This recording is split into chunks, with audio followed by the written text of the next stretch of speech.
Up top for the AFC South, Colts at Texans. Both teams 6-4. The Colts are ahead, though, and they have the 3 seed overall in the AFC. If the playoffs started today, they would be welcoming the Buffalo Bills. Intriguing little matchup. They've got 2 back-to-back divisional opponents to get through.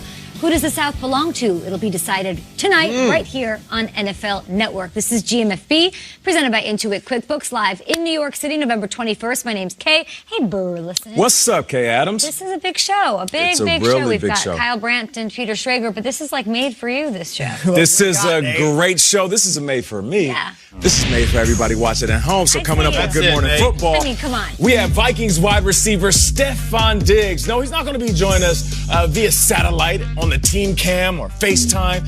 He's going to be right here in studio. One of the coolest dudes in the world, one of the best wide receivers in the business. And there's a big game tonight, like Kay said, a big matchup between the Texans and the Colts. So I want to break something down for you. I'm going to give you a Burrow lesson like you've never seen it before. What makes Deshaun Watson special, and why is he going to bounce back from last week's terrible loss? I'll break it all down here in a little bit. And you know what, guys? This is how we do it. We've got another massive guest on the show. We're talking about a legend, an urban legend. He is a legend in music and pop culture. It's really happening. Montel Jordan is going to be in studio. Not just an urban legend, he's a suburban legend. Suburban legend. Jordan. This is how we do it. It's Thursday morning, right? This is how we do it. Let's get to it. One of the best shows ever. And I was like, what is going on? This show is going to be incredible. It's time for the lead block. Lead block. Let's welcome in from Montel Jordan to James Palmer out of Houston, Texas this morning. James, thanks for joining us on GMFB on this Thursday. Let's talk DeAndre Hopkins. He is maybe the most talented wide receiver in the National Football League. I feel like we haven't seen enough big plays from him this season. How are the Texans going to utilize their star wide receiver in their game plan up against an injured Colts secondary?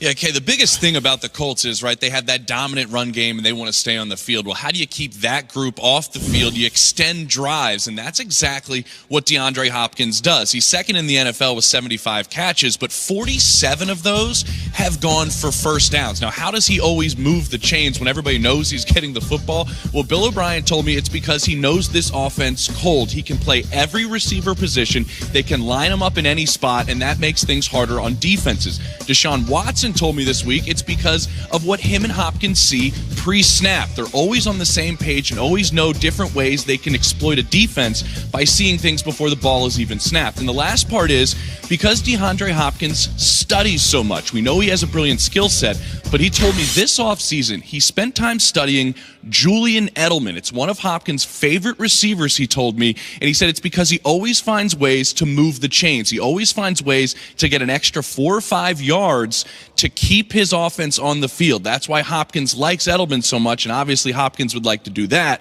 to keep this Colts running game off the field. JP, we all remember where we were when Andrew Luck retired. It was shock and awe. We came in here the next day on the show and said, can the Colts rally around Jacoby Brissett? Sure enough, now they're battling for sole possession of first place. Tell us about Jacoby Brissett this year and what the journey has been like for him and how important he is to this team. Yeah, Kyle, that's the biggest thing, and I don't think we talk about it enough with the timing of Andrew Luck retiring and how Jacoby Brissett has made this team his. It's remarkable, really. And Frank Reich pointed out that he holds his teammates at a higher standard than any other player he has been around. He said Andrew did a really good job of it, but not to the level that Jacoby does. There was a rookie recently that went out to practice, wasn't late, but was cutting it kind of close. Jacoby Brissett on the field made him know that that is not the way the Colts do things. He has established this culture. When he returned from injury, players in the locker room in Indianapolis on Sunday were saying it. Listen, no slight to Brian Hoyer, but he is not Jacoby. He doesn't run this team the way he does it. And then on the field as well, we know they're a run-first team, but what he does, getting them in and out of checks, the relationship he has with Ryan Kelly, their center. Frank told me this week, that what the two of them do together to get them running the football where they can be most successful is very underrated, and they believe Jacoby played the best game of his season last Sunday against the Jaguars. He played a really nice game against this team, the Texans, in Week 7 when he threw for over 300 yards and scored 4 touchdowns. That said, T.Y. Hilton is questionable for tonight. Eric Ebron, Marlon Mack is ruled out with his injury following surgery on Monday. So might be a little bit of a tougher task here tonight on Thursday Night Football. Thank you so much, James Palmer. Let's size up these quarterbacks, shall we? All right. Let's take a look at them. Comparing the last time they faced each other, Week 7, career highs for Jacoby Brissett. Yards, passing touchdowns, passer rating.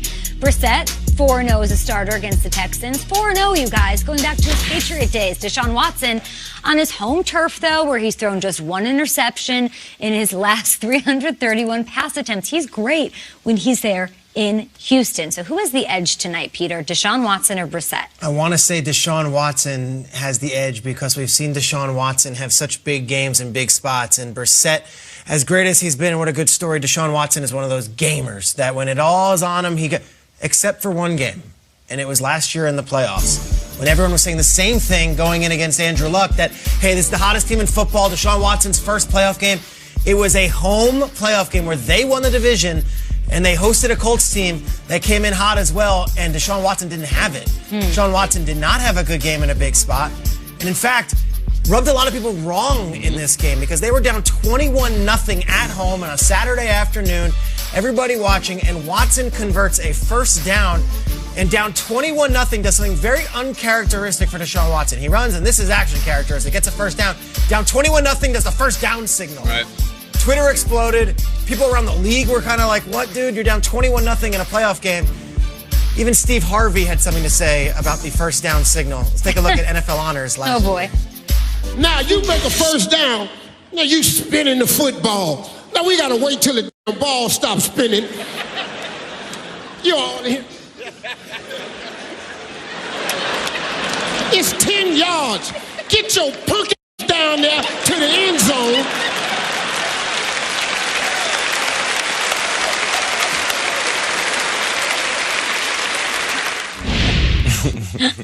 Everyone had their laughs that night, but it was in January earlier that year where he was doing that in a loss, and people remember that. So to me, Deshaun Watson hasn't had a ton of success against the Colts, certainly hasn't had a ton of success at home against the Colts. Let's see if he can get a win and reverse the story from last year. I'm glad you brought that up, Shrey. It's the Kings of Comedy got him. Yeah, I know, right? Steve Harvey with that mustache. Steve, what up, Steve?